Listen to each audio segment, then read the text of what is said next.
विकसित भारत बुलेटिन को स्वागत जनावि मु शुभलक्ष्मी नायक पंचपांडव शैलवाला सरकारी उच्च विद्यालय धनेश्वर अष्टम श्रेणी छात्री अटे। मु और मोर टीम एक प्रोजेक्ट तैयारी करिछु। आम टीम रो नाम होछि बीटा।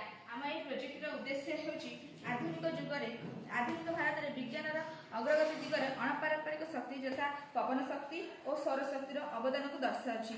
अणपारंपरिक शक्ति रो व्यवहार द्वारा आम प्रकल्प रे विद्युत उत्पादन करा जायछि। एही विद्युत रो व्यवहार फल सहर और ग्रामांचल सृष्टि होता विद्युत जनित समस्या और विद्युत अभाव को दूर कर आम प्रकल्प ट्राफिक छक एवं राजरास्ता सेंसर लगे व्यवस्था कर सेंसर को जरूरीकालीन जानवाहन यथा आंबुलांस दमकल गाड़ी इत्यादि सह संयुक्त कर द्वारा स्वयं चालित भाव में ट्राफिक लगी ट्राफिक आलोक नियंत्रण हो फल जरूरीकालीन सेवा गुड़िक सठिक समय नागरिक मान पाखे पहुँच जापर। एठारे आमर समुद्र अच्छी और यह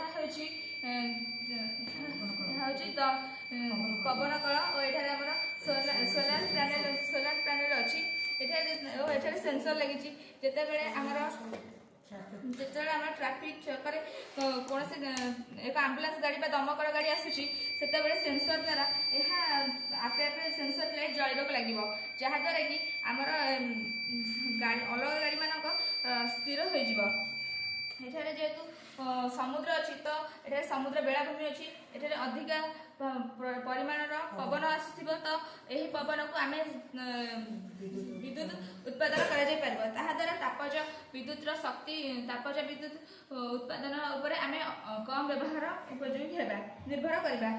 नवीकरण योग्य शक्ति गुड़िक असीम अटे तेणु यह अनंत काल पर्यंत व्यवहार कर नवीकरण योग्य शक्तिर व्यवहार द्वारा आम तापज विद्युत उपर कम निर्भरकारी होगा